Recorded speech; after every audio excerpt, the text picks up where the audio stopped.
老师，我们今天要从乌克兰跟俄罗斯之间的紧张关系，我们是从地理、从历史、从血缘，我们来看到整个的彼此之间的关系跟什么才是所谓的侵略者。但是我们回过头来看到台湾，因为台湾自古以来就是跟中国是连在一起，就是中间本来就是有土地的嘛，是因为地质的变化，本来这个有经过研究，本来是连在一起的。好，但我们看到现在美国的很多的政客或者是西方的媒体都认为台湾跟乌克兰两者是混为一谈，认为说目前世界上最危险的两个地方，一个就是乌克兰，另外一个就是台湾。老师怎么看？现在台湾跟乌克兰是可以混为一谈的吗？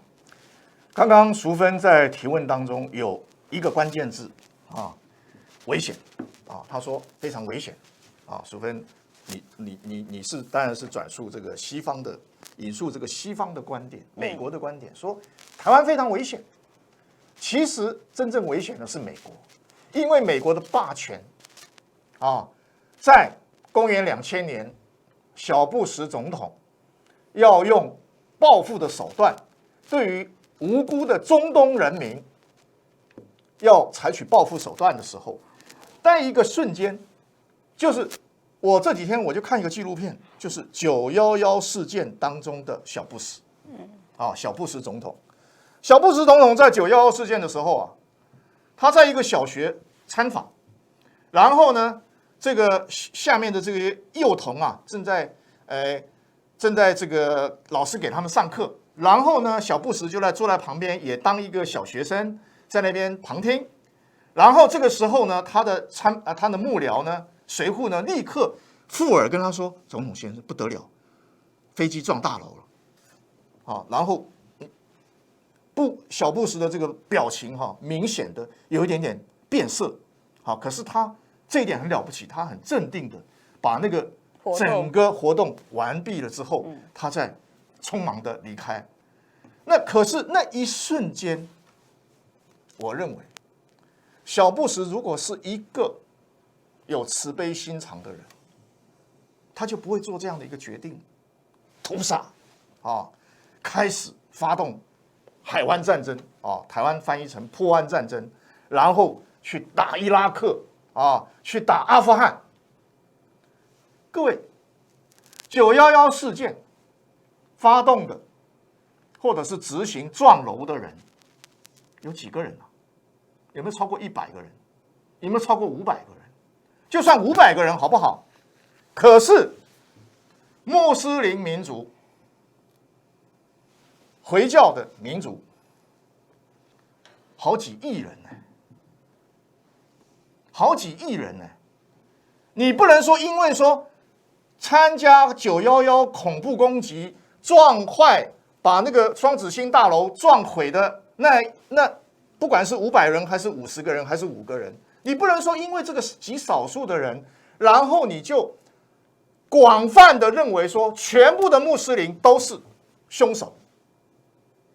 美国就是这样子干啊，所以美国的 DNA 里面就是那些央格鲁萨克逊，我不是种族偏见，我只是就事论事。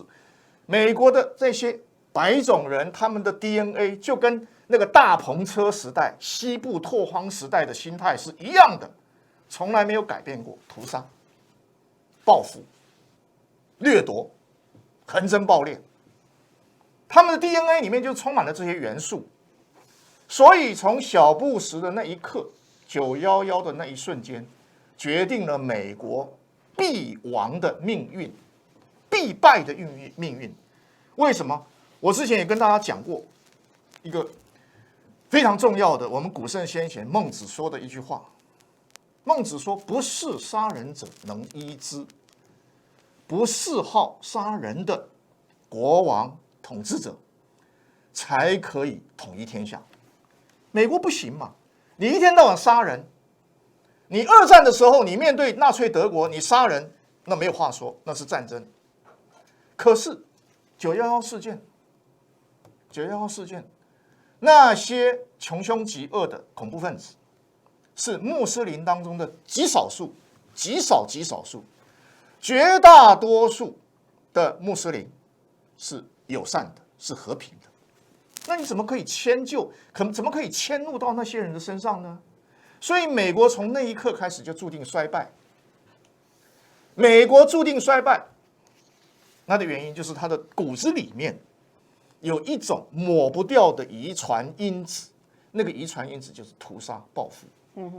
老师，其实很多的外交学者都提醒台湾，就是因为呢，台湾一直都很捧着美国哦，但是呢，我们看看几个例子，就是这一次的乌克兰的事件，美国其实对乌克兰也没有派出半点的兵，所以呢，是不是台湾在这个部分也要警惕，避免成为大国博弈的棋子？我刚刚一开始问老师说，很多人认为把台湾比喻成乌克兰第二，这个部分老师怎么看？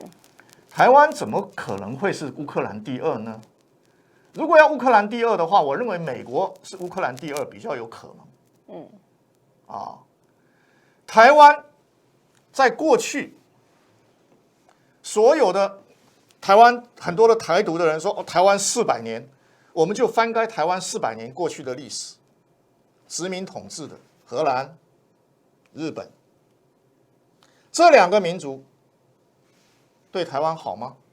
荷兰可能大家的记忆已经模糊了，可是事实上也是充满了掠夺、屠杀、横征暴敛，征税，对原住民征税，然后杀害原住民，奴役，把原住民当成奴隶，这是典型的。那日本更不要说了，51年间屠杀了40万。然后把台湾的经济剥夺、剥削，让台湾的经济让台湾的生产不管是农业生产、民生工业，成为日本侵略亚洲的一个主要的补给站。那所以台湾你怎么可以学着日本、学着美国说你要去制裁谁呢？你应该要有自己的独立的判断能力。如果台湾的主事者是一个理性的，是一个有人性的话，他就不会用制裁的方式，他最多发一个声明嘛 ，statement 嘛，发一个 statement 表示我们的立场。我们的立场是不希望战争，我们是希望和平，用这样的立场嘛。你看大陆发的声明，他虽然跟俄罗斯一个结盟的关系，可是他发的声明是中规中矩，而且是本乎人道精神，没有任何靠向一边或者是非常倾斜的状况啊。台湾我认为倾斜到一个极致，这个倾斜呢是让人觉得不可思议，让人觉得非常的丢脸，非常的可耻。接下来有一个倾斜的情况，就是即将会发生，是在因为美国前国务卿庞培欧即将要在3月2号到5号到台湾来访问，那期间会觐见像蔡英文啦、赖清德这些人，还包含立法院长，另外还有跟就是台湾的一些企业，像是台积电也会有一些交流。老师怎么看待？就说接下来庞培欧来到台湾，民进党会怎么样来用尽全力的要去巴结吗？还是说去怎么对待？我认为西方民主政治一个非常重要的关键，一个特色，不管是美式民主还是英国式的民主它都有一个特色，它都是分赃分肥，分赃分肥。那其实呢，我很喜欢看一些纪录片，我很喜欢看 YT YouTube， 但是我不是看一些什么娱乐的啦，或者是什么我这个人是非常古板的非常硬的一个人。那我看纪录片，我看 YT， 我喜欢看什么？比如说英国国会在辩论，我很喜欢看丘吉尔跟下面的国会议员在辩论，我们要不要战争？看梅克尔他跟国会议员在辩论香港问题。我很喜欢看英式民主的，比如说像新加坡，他的国会比如说李显龙跟反对党的议员辩论那非常精彩。那你要我比较的话，我认为英式民主会比美式民主来得更接近人民，但是它的本质还是不变，它还是一种分赃分肥啊，分赃分肥就是，其实讲难听点就跟贼一样嘛，当然我不是说英美必然是贼哦，但是其实就是同样的逻辑，同样的 SOP 啊。那这个分赃分肥就是说，把美国社会或者是英国社会，它有哪些好的地方，我们就跟切蛋糕一样，切成一块一块，其实早就切好了。从美国独立建国，从英国这个维多利亚时代，可能就是这个分赃分肥都分得非常清楚了。哦，这一块分给谁，这一块分给谁，都已经变成一个传统，哦，变成一个封建反动的一个机制。那美国他说，哎，我们非常民主，错，美国也是非常的封建。你是一个白领，你永远是白领；你是一个蓝领，比如说我是一个匹兹堡的一个钢铁工人的话，我永远都是工人，我不可能翻身。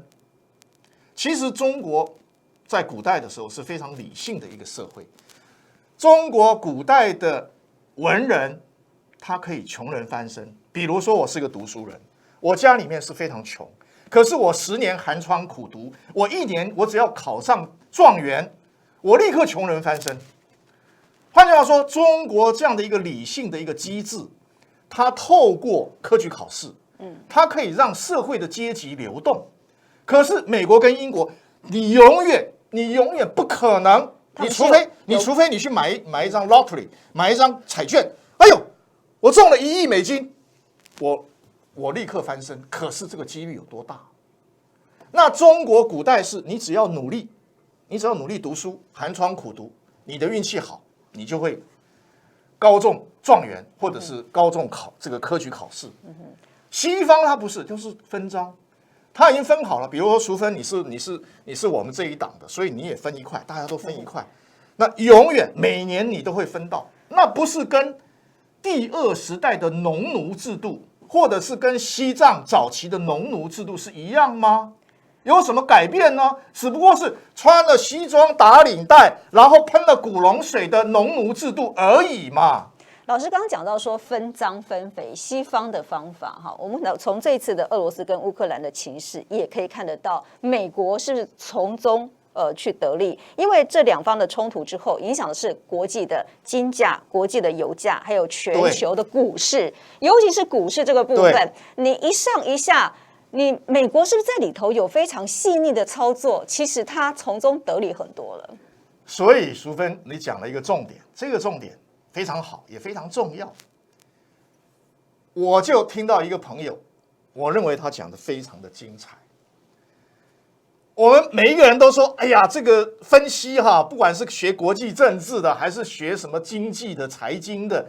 甚至于股市的专家都在分析说，哎呀，这个联准会可能会调息多少，然后美金可能会涨多少，这个会贬多少，或者是增值多少，然后黄小玉、大宗物资，还有石油天然气，然后新台币、人民币会贬还是会涨？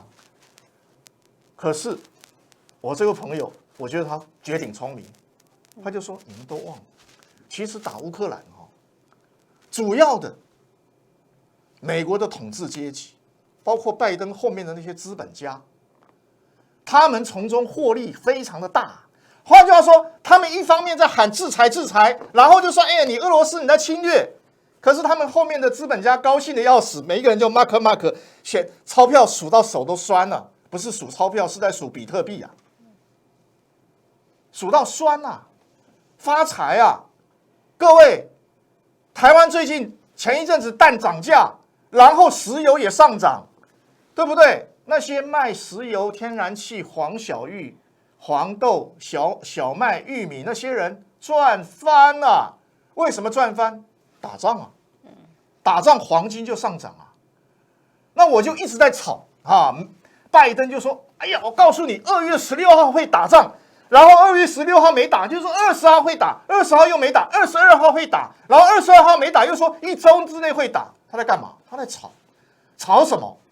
炒黄金，炒股票，炒黄小玉，炒石油天然气，炒期货，炒各式各样，让资本家可以 mark 的东西，他都炒。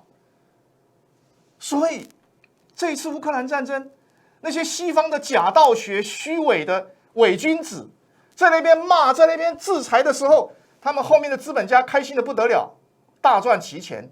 痛苦的是谁？我们，淑芬，我们为什么？因为你的薪水，比如说薪水是5万块，结果呢，东西涨了10%、15%，那你5万块立刻等于是减薪，变成4万块，变成3万5。所以这个道理是非常清楚的啊，非常浅显的啊。所以啊，我们看任何国际新闻、国内新闻、岛内的新闻，看任何的新闻，看人世间所有的事情，绝对要有第3只眼睛啊！你不能只有2只眼睛。但我最羡慕的一种动物是苍蝇啊，苍蝇据说它的那个复眼啊，复眼，它的复眼可以360度，360度。我如果360度，我就不必回头啊，我就随时可以看后面有没有要对我吐口水啊，或者是什么啊？那我的意思就是说，其实我们看任何事情啊，不要跟着西方媒体或者什么 NHK 日本的共同社，不要跟着他是笨蛋。我上次不是讲吗？我非常佩服我们以前的中国时报的一个老的创办人啊，余纪忠就召集我们这些人，就说：“我告诉你们啊，做国际新闻要有我们中国人的观点。”换句话说，他是在骂我们说，你们这些都是在抄美联社，那个时候还有合众国际社、路透社，还有什么日本的这个共同社。你们这些都是在抄人家，然后你们的鼻子就被人家牵着，然后你们脑子就被禁锢，就被关起来了，你们就被洗脑了，你们就没有自己的灵魂了。我非常重视灵魂，一个国家、一个民族如果没有灵魂，那这个国家、民族就是一个行尸走肉。日本就是一个典型的行尸走肉。我们不要学日本，哈日的朋友，你们要注意。你们不要丢掉自己的灵魂。当然，我这样讲是屁话了。他们早就没有灵魂了。我讲他们应该去收魂啊，他们应该去收精收魂。我一直在强调，台湾人就是中国人啊，台湾人就是中国人。但是中国人要有什么样的特质？要有中华民族、中华儿女的精神跟灵魂。我们看任何事情的时候，我们要从自己的本位出发，同时我们要用理性主义的精神去分析、去思考，然后再做决定，然后再讲话。啊，当然每一个人言多必失，像我今天讲了1个钟头，大家可能会很多人不以为然，或者很多人拍手叫好。但是不管怎么说，我觉得一个人的言行举止是本诸于他的灵魂，他的灵魂是什么？我们中国人就是本诸中华儿女的精神。中华儿女的精神是什么精神？希望我们中国能够强大。我们中国强大，我们中国人到世界各地走路都有风啊。那这个只是虚有其表，真正的要做什么事情，就是我刚刚说的孙中山先生所说的，要济弱扶倾，要对于美国。对于西方，对任何这些伪君子，我们要揭穿他的真面目。我们要让全世界知道说他的底是什么。原来我们现在的世界警察，原来西方那些人是双手沾满了世界人民的鲜血，可是道貌岸然的说他们是世界警察，这是多荒唐可笑的事情。我们随时随地，我们要用自己的灵魂来警醒自己，来让自己有一颗清醒的头脑。今天非常谢谢老师精辟的分析，也相信很多网友都非常赞同老师的看法，也请大家呢要记得先帮我们按个赞，在底下留言。